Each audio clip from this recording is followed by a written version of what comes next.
बिल्कुल सही कह रहे हैं। इस फिल्म के अंदर मैं फिल्मों का बहुत बड़ा फैन हूँ। मुझे मेरा कैरेक्टर जो है विश्वास राव, वो उस जिंदगी फिल्मों से ही बनी हुई है। वो लाइफ उसको ऐसा लगता है कि उसकी लाइफ भी एक फिल्म ही है। तो इसीलिए वो ऐसे पोस्टर फाड़ के, जम मार के, डायलॉग मार के, प्याज के छिलकों टाइप डायलॉग मार के बात करता है। Because he is an aspiring actor. उसकी माँ चाहती है कि वो एक बहुत ही ऑनेस्ट कॉप बने, बट वो चाहता है कि वो हीरो बने। तो that's why the character is like that. And yes, he is a very big fan of Salman Khan in the film. उसने एक सीन के अंदर हम लोगों ने बीइंग ह्यूमन की टी शर्ट भी पहनी है। और एक सीन है जहाँ पे वो अपनी माँ के साथ सब्जी खरीदने गया है और उसके सर पे भी सब्जी है, हाथों में भी सब्जी है, केला खा रहा है और दबंग 2 का पोस्टर खड़े होकर ऐसा केला खाते हुए देख रहा है। So that's the kind of character that it is, because we wanted it to look very real and very normal, कि अगर छोटे शहर का कोई आदमी हीरो बनना चाहेगा तो वो किस तरह का कैरेक्टर होगा, वो किस तरह का फैन होगा फिल्मों का। And then there is also a little scene in the film where Salman sir is there. So that's why we've kept the continuity of, you know, the Being Human t-shirt and Salman sir, and then he was kind enough to do a special appearance in the film as well. ये जो poster का logic है, इसके culprits ये दो लोग यहां पर हैं, Raj ji and Ramesh ji. Actually issue क्या हुआ था दैट हमने पहले सोचा था that because it's an action film and I am doing an action film for the first time and it's an action comedy, हम चाहते थे कि हम जैकी चैन का पोस्टर फाड़ के बाहर आए because he has the most successful action comedy films. But we had very big issues with the copyright. And then when we tried to find any other film, her film में copyright का issue हो रहा था. Obviously, when you're gonna tear a poster of somebody and come, you know, they might like it, they might not like it, or they might not want to give that copyright to you.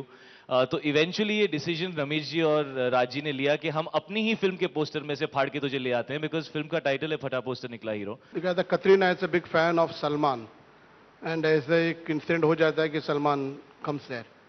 इस film में ऐसा है कि beginning से शाहिद के साथ मैंने रखा हुआ है ये कि he is a big fan of film stars, particularly Salman, जो is one of the most happening stars of our times now. तो एक इत्तेफाक है ये, नॉट बिकॉज अभी लकी मैस्कट है like that, but I wish it happens, the success repeats in this film also. Then third time मैं definitely Salman के पास यही बोलकर जाऊंगा, यार तू लकी है मेरे लिए, मेरे पिक्चर में आ जा, एक सीन करके जा. देखिए वो एक बड़ा अनप्लेजेंट एंड अनफॉर्चुनेट इंसिडेंट है एंड मैटर जो है अभी सब्जुडाइज है, तो इसके बारे में मेरा कुछ कहना अभी सही नहीं होगा. मुझे पूरा यकीन है हमारे पुलिस, हमारे लॉ एंड ऑर्डर कोर्ट पे कि जो सही होगा वो अंजाम तक ले जाएंगे उसे. मगर ये देखिए दोनों आज के यंग एक्टर हैं, शाहिद एंड इलियाना, दोनों का क्रेज बराबर बना हुआ है, यूथ में भी है. एंड मैं समझता हूँ फैमिली ऑडियंस भी दोनों को पसंद करती है, बिकॉज मैं खुद इलियाना से बहुत इंप्रेस हुआ बर्फी देखकर. तो मैं समझता हूँ कि सारे जो जनरेशन है, सारे लोग, चाहे फैमिली ऑडियंस हो, यंगस्टर्स हो, सब बहुत पसंद करेंगे. एंड एंटरटेनिंग है फिल्म, एक्शन, रोमांटिक, कॉमेडी है, होलसम फैमिली एंटरटेनमेंट है. कोई वल्गैरिटी नहीं है, जैसे मेरी किसी फिल्म में कभी कोई वल्गैरिटी नहीं होती है, या कोई ऐसे और कॉमेडी हो अगर किसी का मजाक उड़ाते हुए हो, ऐसा भी नहीं है. Very healthy film and wholesome family entertainer. तो मुझे पूरा यकीन है कि सारे वर्ग को पसंद आएगी picture.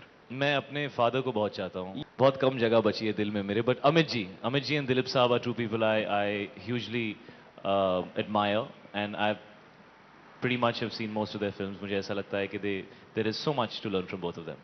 Meryl Streep is somebody who I feel is probably the best actress I have ever seen in my life. She's somebody I really admire. और एक्चुअली मैं sir Irshad bhai, one second, let me pass it on to Irshad bhai. आप पहले doggy का step I think I got inspired looking at Pritam, so मैं probably या generally जो खूबसूरत लड़कियां होती हैं, मैंने देखा है, मैं जहाँ से बेसिकली हूँ, चंडीगढ़ में या बॉम्बे में या कहीं भी, जब वो वॉक पे निकलती हैं तो वॉक पे निकलते हुए वो साथ में एक बड़ा ही उतना ही खूबसूरत सा डॉगी भी रखती हैं. तो मुझे लगा कि ये बड़ा अच्छे तरीके से इस्तेमाल हो सकता है visual. I think he was very bored of seeing my style of dancing and he said, यार जो तू regular करता है वो मैं नहीं करूँगा. I want to do something new with you and something different with you, and I was very excited about that. So in all the songs there's a different flavor. So Doggy is, I think, the kind of song that is the flavor of the film. Film का जो flavour है, जो मस्ती का, fun का, colour का flavour है, जो फिल्म का मूड है, आई थिंक तू मेरे अगल बगल है is signifies that and brings that out correctly. Then there is obviously an item song where there is full धतिंगिरी दैट इज हैपनिंग, धमाल दैट्स हैपनिंग, कल्प्रिट बोल रहा है कि एक इत्तेफाक है, ठीक है, ओके, आई बिलीव यू, बताइए। I don't know why everybody always asks me these questions. Even for Barfi, or ask me the same thing. Ki, how come there was nothing that happened? I don't know. Maybe I'm a very boring girl. I don't know. Do you want to say anything? There doesn't need to be. As long as there's chemistry on screen, I think it works. लेकिन मैं बच गई, हाँ. Roller coaster is the best way to explain it. There's madness, as you can see in the song and the trailer. It's again, like you said, completely different. And working with Rajji especially is something else, because his comic timing is so unbelievably precise and brilliant that you have to copy it exactly the way he does it, which is very difficult. And I hope we did, Rajji.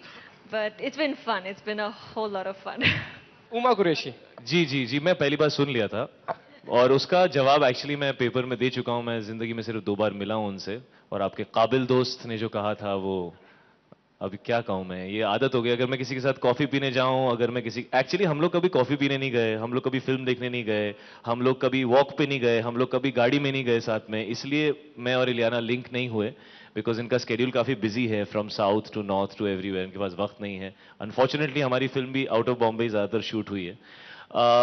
But या I think it's very funny, honestly मुझे बहुत funny लगता है कि इन 2013 जब कोई any guy who is an actor, happens to be an actor, is seen with anybody who is female.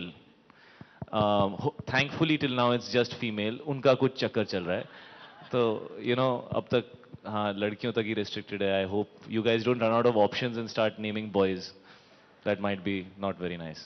So whenever anybody asks me this question, I always like to clarify that, because इस film के अंदर उस struggling actor के इतने scenes नहीं है, शायद 1-2 scenes होंगे. 75% ऑफ द फिल्म में आप वो फेक कॉप का एंगल ज्यादा देखेंगे, बिकॉज वो सिचुएशन में फंस जाता है, which is what was new for me in the film. And I have had my struggling days and I am very proud of my struggling days, and they are the probably the fondest memories of my life. Struggling actor के point of view 70s का struggling actor या 2010 या 11 का superstar, ना ओम ना शांति ना ओम, ऐसी कोई चीज इस फिल्म के अंदर नहीं है. Although I think that is more of a romantic comedy, and I think this film has more than just romance. There's a lot of other elements. There's a lot of action. There's a lot of entertainment. There are a lot of characters. जी मुझे नहीं आता, unfortunately मैं इतने बड़े superstars को copy करके खराब करने की कोशिश मैं नहीं करूँगा.